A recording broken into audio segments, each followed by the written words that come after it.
जय माता दी दोस्तों, कैसे हैं आप सब। चलिए शुरू करते हैं आज की कहानी। हे भगवान, ये अम्मा जी को क्या हो गया, कुछ समझ ही नहीं आता। और एक ये महाशय हैं।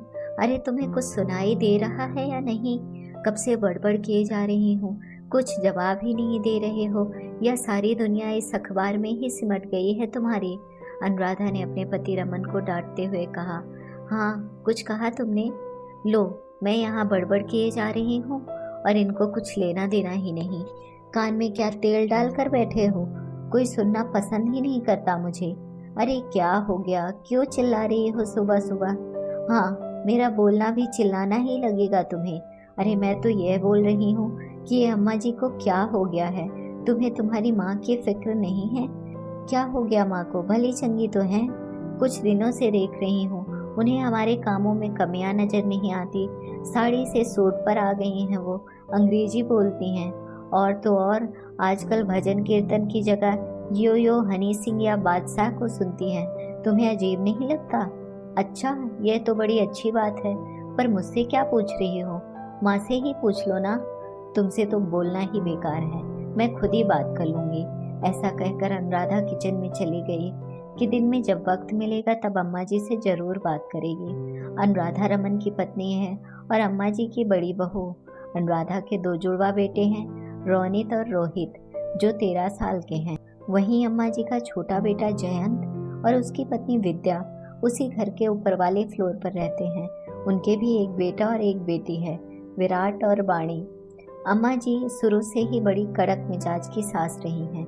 मजाल है कि दोनों बहुएं कुछ कह जाएं, लेकिन पिछले दिनों से अम्मा जी में आ रहे बदलावों को देखकर दोनों बहुएं परेशान हैं। आखिर जो इंसान इतना कड़क मिजाज रहा हो, बात बात में टोकता है, आपके हर काम में मीन मेख निकालता है, अगर वह इंसान बदलने लगे तो वह बदलाव जल्दी पछता भी नहीं किसी को। यही सब उनकी बहुओं के साथ हो रहा था। वे भी अम्मा जी को हो रहे बदलावों को पचा नहीं पा रही थी। आज अम्मा जी तैयार होकर बाहर आई तो सब लोग देखते ही रह गए। फिटिंग सूट पहने, आंखों पर चश्मा, बाल खोले हुए, बिल्कुल टिप टॉप होकर कहीं बाहर जाने की तैयारी कर रही थी। गाइस, मैं अपने फ्रेंड के साथ पार्टी करने जा रही हूँ, मेरा लंच मत बनाना, बाय। बस इतना ही कहकर रवाना हो गई। बेटे बहू अम्मा जी को देखते ही रह गए। भाई, ये अपनी ही अम्मा है ना? अब तो मुझे भी शक होने लगा है।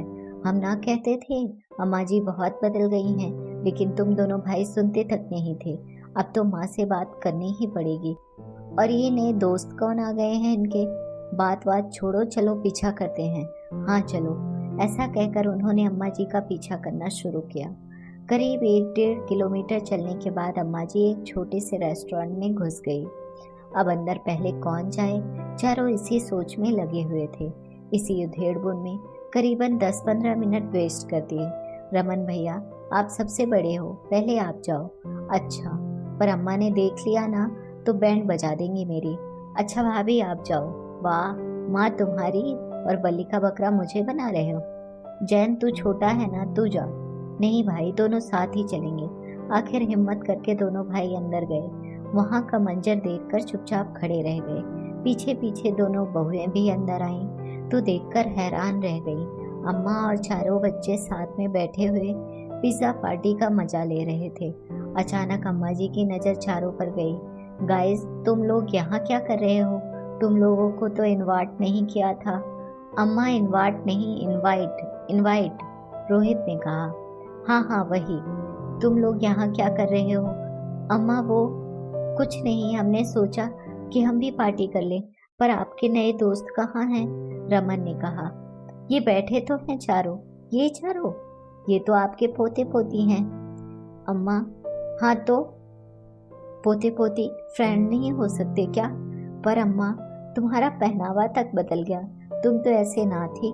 सुनकर अम्मा की आंखों में आंसू आ गए। घर में सबसे बड़ी थी तो छोटे भाई बहनों को मैं ही संभालती थी। मेरी शादी 10-11 साल की उम्र में हो गई थी। मैंने अपना बचपन नहीं जिया। जिम्मेदारी निभाते निभाते बचपन और जवानी दोनों कहीं खो गए, पता ही नहीं चला। जो सास और पति ने पहनने के लिए दिया वही पहन लिया, जो खिला दिया वही खा लिया, जैसे रखा वैसे रह लिया। मन तो मेरा भी जीने को करता था, पर क्या करती, बहुओं के साथ भी कड़क सास बनकर रह ली। घर में सब मुझसे डरते हैं, पर मेरे पोते पोती ने मेरी तरफ दोस्ती का हाथ बढ़ाया। कहते हैं वक्त लौट कर नहीं आता, गलत कहते हैं सब। मेरा वक्त तो दोबारा लौट आया है। अब मैं दोबारा अपना बचपन जीना चाहती हूँ, इसलिए मैंने इन्हीं चारों से दोस्ती कर ली। अम्मा, हमें माफ़ करना, हम तो तुम्हारी भावनाओं को कभी समझ ही नहीं पाए।